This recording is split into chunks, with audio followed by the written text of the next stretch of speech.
Hey guys, this is Masin from B.S Audio Tools again, and today I want to show you B.S Infector, which is my implementation of a crunch method that Infekt showed quite a while ago on his Twitter. This is the original post. I will link it down in the bio.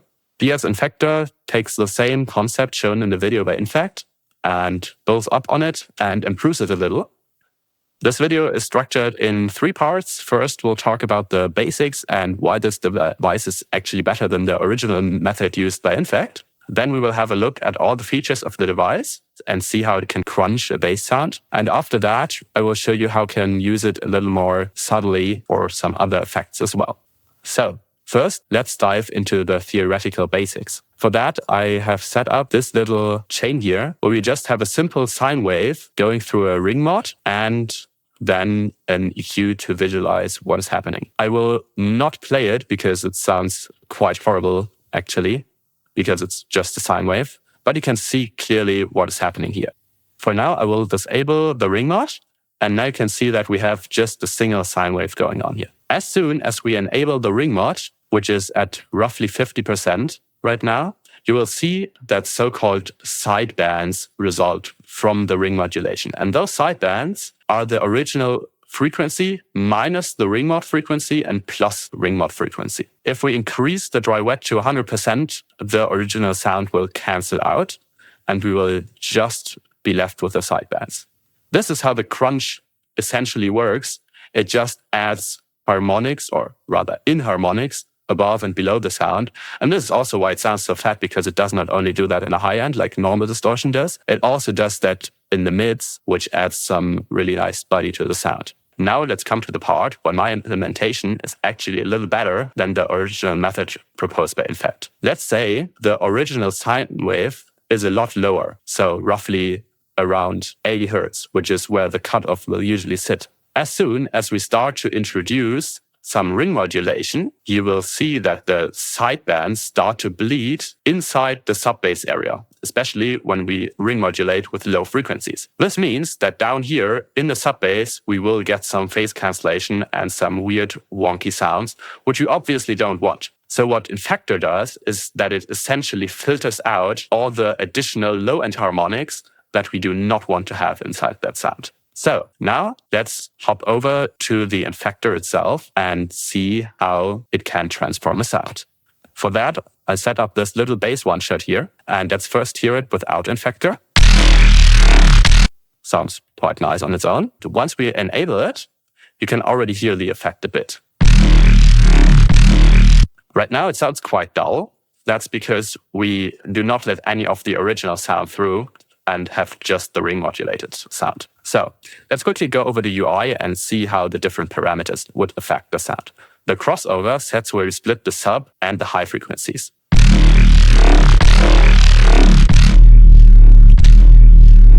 As you can see, this can drastically change the sound. The boost will boost the low end internally for the ring mod only, as the normal sub will always be passed through without any volume changes. Let's hear that in action.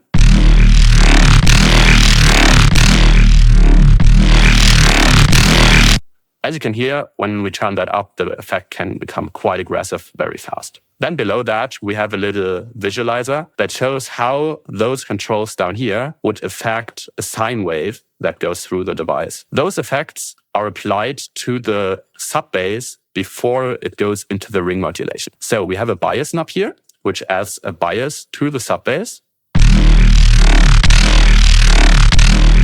This essentially lets you crossfade between AM and RM, so amplitude modulation and ring modulation. With a bias at 0%, we will have a ring modulation, which means that the original signal will cancel out. With the bias at 100%, we will have amplitude modulation, which means we get to keep the sidebands as well as the original sound.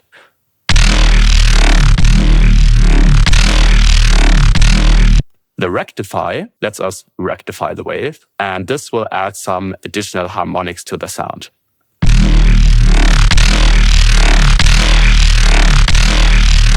This is a lot more noticeable when we turn up the boost a bit.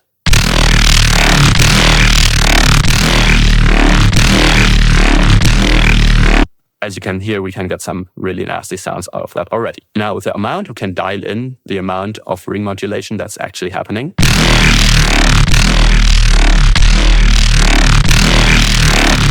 And with the high knob, we can set the volume of the ring modulated high end after the ring modulation happens. This does only affect the high end and not the sub. The sub is just passed through. This can help us to volume match the ring modulated sound with the original sound. Now when we click this gear icon up here, we'll get some additional settings. We can set it to internal or external sub. When we use an external sub, we can use another sub to distort this bass shot. I will show you an example of that later on. Here is the magic part of the device, the routing. We have 3 different input routing options. So normal will high pass the sound before going into the ring modulation. Block sub will block the sub completely. And no filter will ring modulate the whole signal with the sub with its own sub. And additionally, the post filter will make sure to remove any unwanted low-end sidebands. Let me quickly show you how that sounds.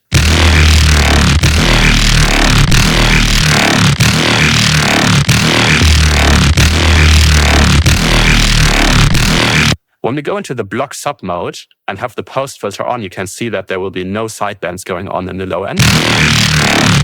When we disable it, however,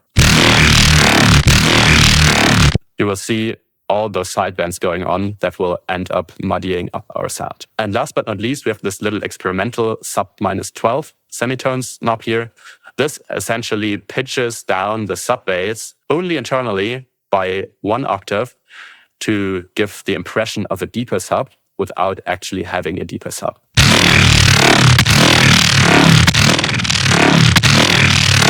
Be aware that this will add some latency to your device. Now, let me quickly reinitialize the device, and then we will have a look at how I would usually go about using this device. What I really like to do first is to turn down the amount and turn up the boost, and then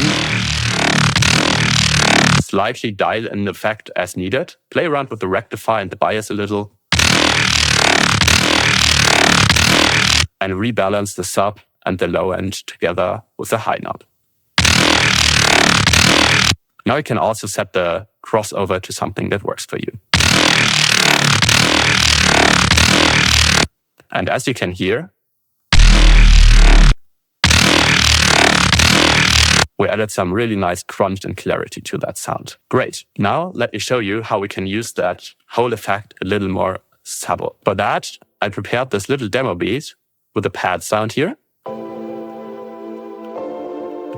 We also have an 808 bass, some drums, and since I really can't sing, we also have a cymatics vocal here. Now, something really cool we can do is to distort the pad together with the bass we have here. So whenever the bass is playing, there will be some fluttering in the pad. As you can see, we selected the external sub here with the 808 and post effects. So when we mute it here, we do still get an input. This is how this would sound.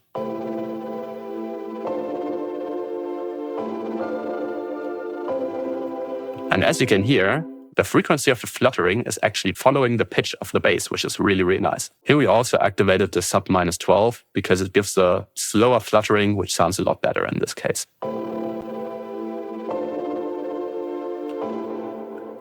Additionally, what we did is to use Infektor to merge the drums, which you can hear here, together with the pad again.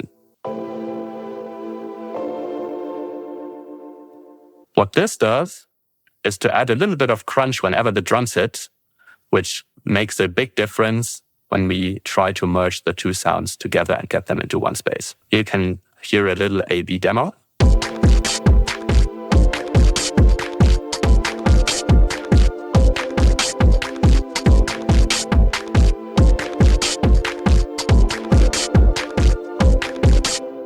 As you can hear, this glues it together really, really nicely.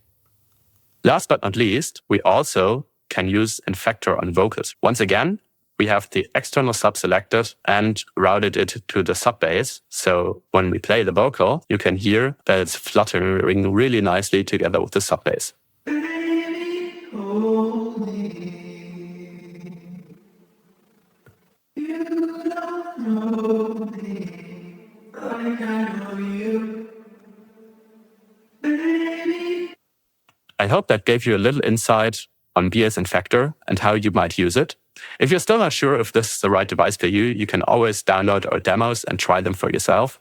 So I will now let this little demo track play through, and I will also blend in some of our other devices that you might be interested in checking out as well. Bye-bye for now, and see you in the next one.